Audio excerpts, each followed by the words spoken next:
Друзья, всем привет! Сегодня готовим очень интересный яркий торт с лимонным курдом и маковым бисквитом.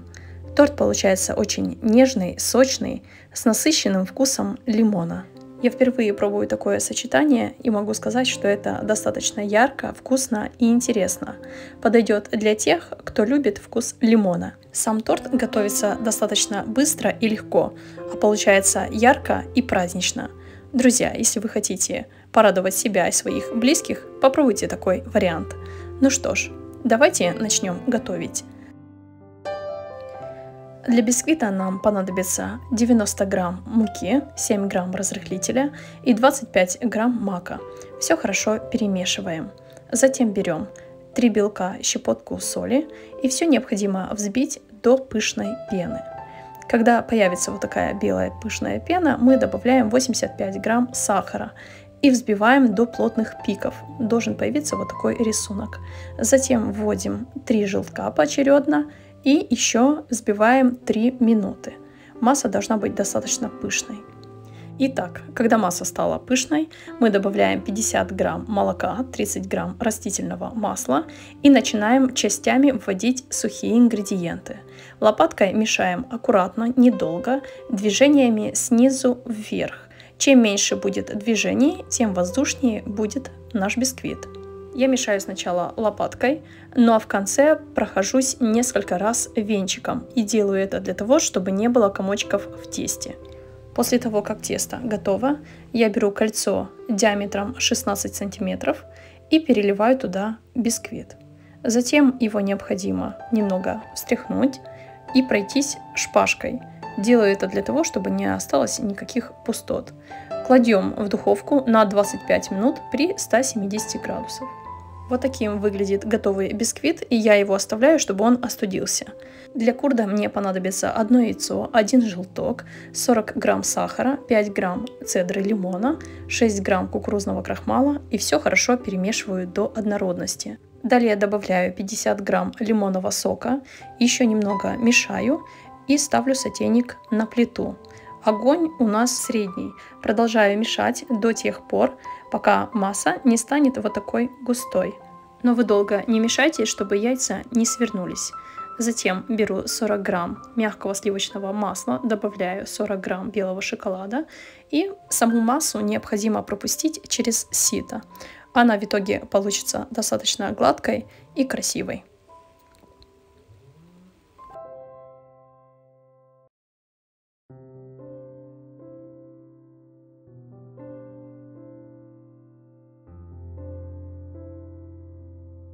Вот таким замечательным и красивым получился курд. Мы его накрываем пленкой в контакт и оставляем, чтобы он остудился.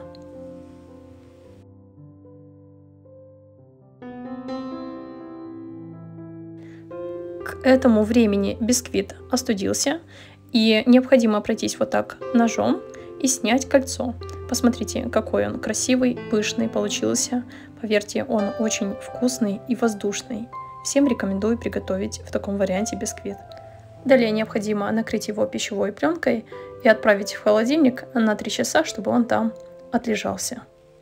Итак, когда бисквит отлежался, необходимо снять пищевую пленку и саму верхушку бисквита.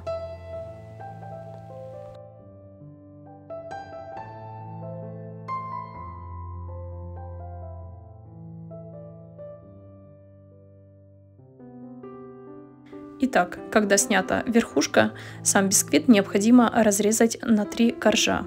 Я сначала делаю ножом вот такие насечки, а затем работаю ниткой. Это я делаю для того, чтобы получились достаточно ровные коржи. У меня не было возможности, чтобы бисквит отлежался 3 часа в холодильнике, поэтому с ним немного сложно работать. Но думаю, что у вас с этим будет все намного проще. Ну что ж, вот такие 3 коржа получились. Они достаточно мягкие, влажные, ароматные. Пробуйте, готовьте, экспериментируйте. Далее для крема нам необходимо 200 грамм отвешенной сметаны, 250 грамм маскарпоне и 30 грамм сахарной пудры. Все хорошо перемешиваем, но мешаем недолго, так как у нас есть маскарпоне. Ну а его достаточно легко перевзбить. Вот такой густой, плотный крем должен получиться. Далее перекладываю его в кондитерский мешок и кладу в холодильник.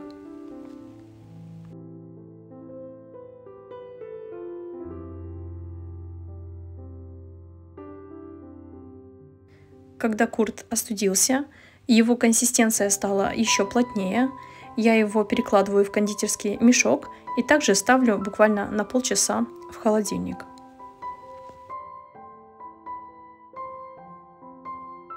Когда все готово, можно начинать собирать торт. Сначала кладу немного крема, затем идет корж, его я пропитываю молоком, далее вот так по спирали наношу крем и равняю его палеткой. Старайтесь, чтобы слой крема распределялся равномерно, тогда красивее будет разрез торта. Далее я делаю вот такой бортик из крема и внутрь кладу лимонный курт.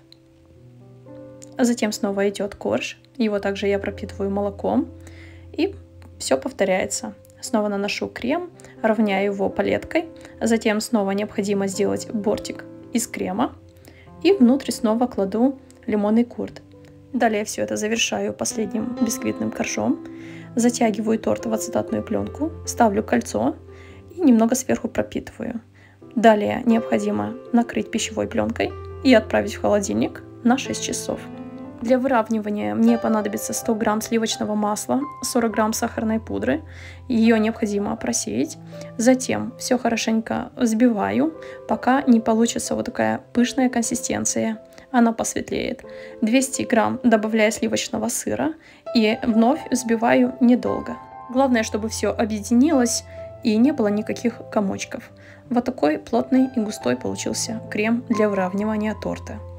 После этого необходимо достать торт из холодильника, снимая пищевую пленку, кольцо, ацетатную пленку. Вот таким тортик получился, когда он уже отлежался. И необходимо сделать черновое выравнивание торта. Это делается обязательно для того, чтобы в финальном уже выравнивании нам не мешали никакие крошки и было достаточно легко работать. Итак, когда сделали черновое выравнивание, наношу крем по спирали. С ним работать достаточно легко, просто он пластичный, так как содержит в себе масло. Сверху также наношу немного крема, затем беру шпатель и ставлю по отношению к торту под углом 30 градусов. Далее вращаю торт. Когда прошлась шпателем, необходимо заполнить кремом вот все вот эти пустоты. Далее снова работаю шпателем, а сверху уже я работаю палеткой. Вы можете работать или палеткой, или шпателем. На этом этапе я кладу торт в холодильник или в морозилку буквально на минут 10, а затем с ним еще легче работать. Снова прохожусь по бокам шпателем, а сверху работаю палеткой. Верх я равняю всегда в самом конце. Хочу также отметить, что в конце я уже работаю горячим шпателем. Его я нагреваю при помощи кипятка. Вот такой торт получился. Я его украшаю лимоном, зеленью. Вы же можете придумать свое украшение, которое вам нравится. Я желаю вам приятного аппетита, благодарю вас за внимание и до новых встреч!